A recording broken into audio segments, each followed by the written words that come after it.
If you have Ring cameras and you think that you might have captured an image of Elliott, please call them.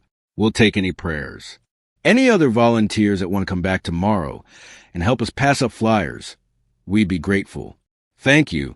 When 22-year-old Eliotte Heinz disappeared following a night out, her family pleaded for help. They were clinging on to hope. But just 3 days later, their worst fears came true. We're breaking down what happened and what we know so far about Elliott's tragic disappearance. Welcome to Sidebar, presented by Law and Crime. I'm Elizabeth Millner, in for Jesse Weber. Before I get into the story, I want to make a quick announcement. Law and Crime needs your help. We want to create something new for our viewers, something that you'll love and enjoy. We want to make sure that what we create is based on your opinion and your voice. So, we've created a short survey to get your feedback, and we'll be selecting 10 people at random who took the survey to get a free Law and Crime t-shirt. If you want your voice to be heard, please check out the survey and let us know your thoughts. The link is in the description and pinned comment. Look, it's summertime. A lot of people are out trying to enjoy the beautiful weather. What began as an ordinary summer night out in downtown La Crosse, Wisconsin, turned into a nightmare for 22-year-old grad student Eliotte Heinz. After leaving a bar in the early morning hours of July 20th, she never returned home. Elliotte's disappearance sparked a desperate 3-day search, one that ended in a heartbreaking tragedy. On July 20th, around 2:30 a.m., La Crosse police say Eliotte Heinz left Bronco's Bar, a popular downtown hangout, after a night out with friends. She was believed to be heading back to her apartment. Surveillance footage later captured her at approximately 3:22 a.m., walking southbound along the 500 block of Front Street South, just blocks away from the Mississippi River. After a night out, what do most of your loved ones say? Text me when you get home. Call me when you get home. So, when her loved one's repeated calls to her phone went unanswered later that morning, Elliotte's family grew concerned. Her mother, Amber Heinz, spoke with Fox News Digital, saying, "Sunday morning, we tried to reach her, and we were unable to get a hold of her. We talked all the time. We talked to her that week. We were texting back and forth. But on Sunday morning, we couldn't get a hold of her. We knew that something was going on." From that point on, the family's focus was singular, bringing Elliott home. As Amber Heinz went on to tell Fox Digital, "We were just really letting the police department focus on her job here right now and just try and get her picture out there. That's what we were here for. We're here for Elliott and keeping our focus on her and getting her home." Despite the fear and uncertainty, Amber held on to hope, telling the outlet, "We're all just trying to stay positive and get her home. That's our focus. We are praying for the best possible outcome, which is Elliott to come back to us and continue on her journey as she grows and becomes the amazing person that she is." Speaking to the La Crosse Tribune, Eliotte Heinz's family made a heartfelt plea to the public, urging anyone with information to come forward. If you have Ring cameras and you think that you might have captured an image of Elliott, please call them. Let them take a look at your footage. Even if you don't think it's a big deal, it might be something that's a really big deal for her. We'll take any prayers. Any other volunteers that want to come back tomorrow and help us pass up flyers, we'd be grateful. Thank you. The La Crosse Police Department issued an urgent message for the community as well. They said they were asking for the community's assistance in locating a missing person. Eliotte Heinz was last seen walking southbound on the 500 block of Front Street South at approximately 3:22 a.m. on July 20th, 2025. Her family, friends, and police have made several attempts to locate her with no success. Elliott was 22 years old, 5 feet 4 inches, 120 pounds, with blonde hair and blue eyes. She was last seen wearing a white t-shirt and jean shorts. A tip line was also set up. Meanwhile, Verbo University, where Elliott was pursuing a master's in mental health counseling, became the hub of the search efforts. The university mobilized volunteers and hosted a community search on July 22nd. Supplies were handed out, flyers were distributed, and donations were accepted at the School of Nursing. One of their posts on the effort reads, "Every share, every prayer, and every helping hand matters." We will continue to post updates as they become available. During the large-scale search, The New York Post reported that friends found Elliott's cell phone, but offered no breakthrough in locating the missing grad student. Also on July 22nd, the La Crosse Police Department issued a follow-up plea urging local residents and downtown businesses to review their surveillance footage. In that message, they said, "The La Crosse police continues to actively search and investigate the whereabouts of Eliotte Heinz. Thank you for the community support and assistance. We continue to ask all across downtown businesses and residents to please check your properties along with reviewing camera video footage between the hours of 2 a.m. to 9 a.m. on Sunday, July 20th, 2025, for anyone matching the description of Elliott." At the same time, Elliott's family released a heartfelt message through Viterbo University's social media channels, saying, "On behalf of our entire family, thank you. The outpouring of support in the search for Elliott has been overwhelming, and we are deeply grateful for the kindness, prayers, and encouragement from the community and beyond. Many of you have asked, how can you help? At this time, the most important thing you can do is continue sharing Elliott's information on social media." But then, on July 23rd, the search for Elliott came to a heartbreaking end. At approximately 10:28 a.m. on Wednesday, July 23rd, the Houston County Sheriff's Office notified La Crosse police that a body had been discovered in the Mississippi River near Brownsville, Minnesota, just across the state line. It was later confirmed to be Elliott's. The La Crosse Police Chief Sean Cadron issued the following statement. "This was not the outcome we had hoped for throughout this search. Our thoughts are with Elliott's family, friends, and those who knew Elliott.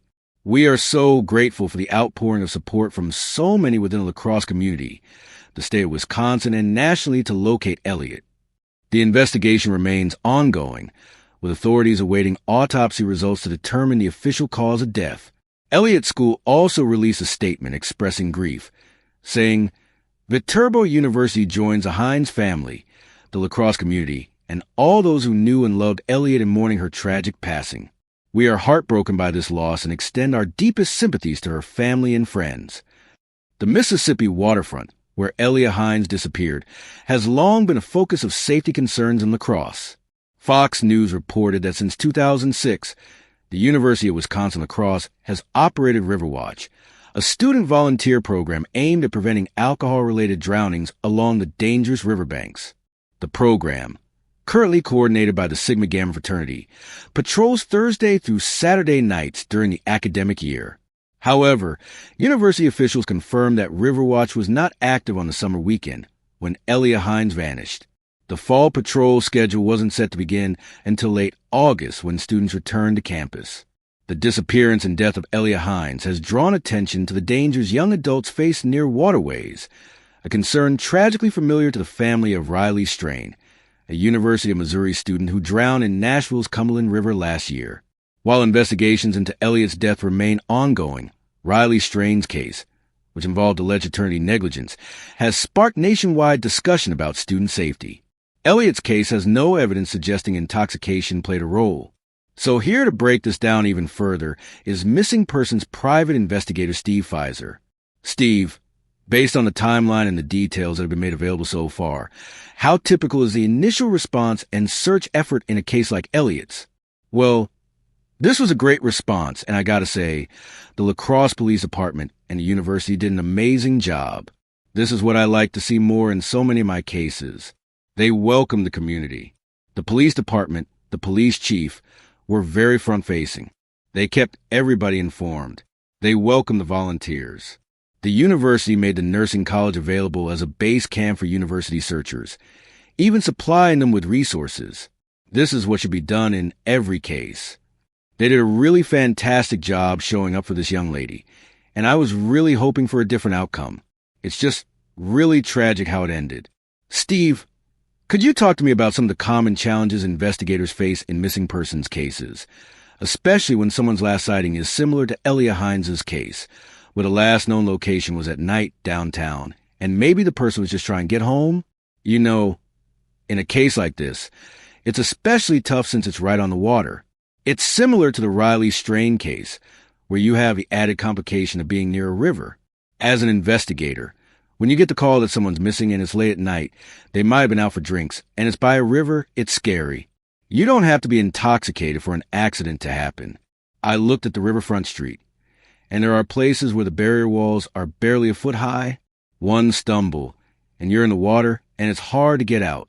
Once you're in, the shock and the struggle are real, especially if you're wearing clothes or shoes. It's a tragic situation, and when you can't find the person right away, and there's footage of them by the river walk, it's even harder. In this age, with so many cameras everywhere, how helpful is it for investigators to piece everything together, from the last steps to the last appearance? It's incredibly helpful. It's the first thing we do when investigating missing persons, especially when it's an emergency.